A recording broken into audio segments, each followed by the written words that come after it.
तो एपिसोड की शुरुआत होती है और हमें सुयांग को दिखाया जा रहा होता है जो इस वक्त अपने ट्यानलिंग सेक्ट में वापस आ चुका होता है। जो आते के साथ अपने जितने भी डिसाइपल्स होते हैं उनसे बात कर रहा होता है, जहाँ पर लिंगसू कह रही होती है कि मैं जब डीप सी ब्लू हार्ट लाने में नाकामयाब हो गई थी तब आपके पास वही मदद मांगने आने वाली थी, लेकिन मुझे पता चला कि आप अपनी कल्टीवेशन में एक केव के अंदर जा चुके हैं और 1000 साल तक बाहर नहीं आने वाले हैं। तो मैं वापस से ट्यानलिंग सेक्ट में आ गई थी जहाँ पे मैं उनसे मदद मांगने गई थी, लेकिन मुझे वहाँ पे जाते के साथ पता चला कि जितने भी हमारे 8 फोर्स हैं जो कि मास्टर के अंडर काम किया करते थे वो सभी लोग मिलकर एक बहुत ज्यादा पावरफुल ट्रेजर को प्रोटेक्ट कर रहे हैं। जिसपे कि जो लिन जुई होती है वो पूछने लगती है कि आखिर वो कौन सा ट्रेजर था जिसके लिए इतने सारे फोर्सेस एक साथ मिलकर उसे प्रोटेक्ट कर रही थी।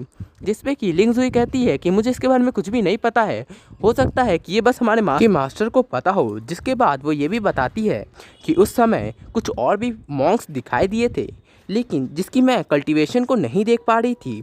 तो हो सकता है कि हम लोग के जो टियानलैंग जोंग है उसकी ताकत के बराबर हो। जिसे सुनकर जो सुयांग होता है वो थोड़ा सा परेशान हो जाता है। जिसके बाद सुयांग का एक डिसाइपल पूछने लगता है कि आखिर लिंग जुई का कहने का क्या मतलब था। जिसपे कि वहाँ पे एक ओल्ड मैन होता है वो कहने लगता है कि जिस मॉन्क की ये बात कर रही है लगता है उसकी पावर इतनी ज़्यादा होगी कि वो अपनी ऑरा को यहाँ तक कि स्ट्रेंथ और लेवल तक को छुपा पा रहा था, जो कि काफ़ी ज़्यादा ताकतवर होते हैं। जिसके बाद जो लिंग जुई होती है वो कहती है कि उसकी ताकत एक डीमन के बराबर थी, क्योंकि वो जिस भी इस मेथड को फॉलो करता था वो हम लोग की इस कॉन्टिनेंट की नहीं थी। जिसके बाद जो सुयांग का एक और डिसाइपल होता है वो काफ़ी ज़्यादा एक्साइटेड हो जाता है और कहने लगता है कि इसका मतलब हम लोग का ये कॉन्टिनेंट ही काफ़ी ज़्यादा बड़ा नहीं है, यहाँ पे और भी बहुत सारे कॉन्टिनेंट है।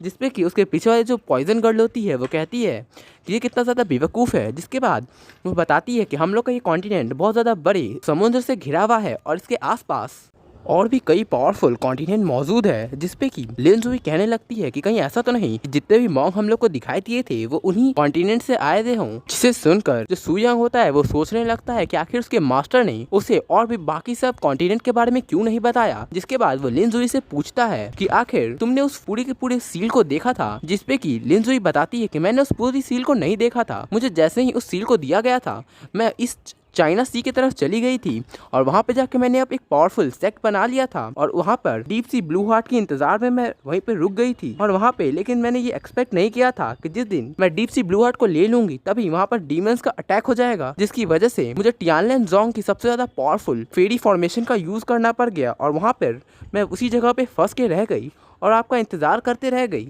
जिसपे कि जो सुयांग होता है वो काफ़ी ज़्यादा मुश्किल में पड़ जाता है और वो कुछ भी समझ नहीं पा रहा होता है कि आखिर यहाँ पे चल क्या रहा है। और साथ ही साथ वो ये भी सोच रहा होता है कि उसके जो मास्टर जो इतने ज़्यादा पावरफुल थे और वो इमॉर्टैलिटी लेवल पे भी पहुंच चुके थे तो वो वापस से नीचे की रियल में तो बिल्कुल नहीं आएंगे। और साथ ही साथ ये भी सोच रहा होता है कि उसके जो बिग ब्रदर थे, जो उसके डीमन ने बताया था कि उसके बिग ब्रदर ने हेवन जाने से मना कर दिया था, तो कहीं ये सब भी उसके मास्टर की वजह से तो नहीं हुआ है। जिसपे कि जो लिंक सुई होती है वो तुरंत कहने लगती है कि कहीं ऐसा तो नहीं कोई ट्रैप हो।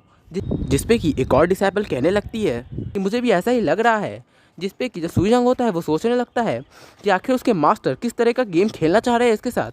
जिसके बाद सुयांग कहता है कि अगर आपको मेरे साथ ऐसा गेम खेलना ही है तो चलिए आप खेलते हैं। जिसके बाद वो उठते हुए कहता है कि ये तुम लोग के सेक्ट मास्टर का ऑर्डर है कि तुम लोग कुछ लोग को मारना होता है। यहाँ तक कि लिंगसू से कहता है कि तुम 8 नाइट्स को लेकर अलग अलग जगह पे जाओ और पता लगाओ कि वो 8 सेक्ट के क्या क्या राज थे। जिसके बाद वो कहता है कि मैं यहाँ से डीमन रियल्म में जा रहा हूँ। जिसे सुनकर उसका एक डिसाइपल जो होता है वो काफ़ी ज़्यादा एक्साइटेड हो जाता है और कहता है मास्टर से कि आप मुझे भी अपने साथ ले जाइए।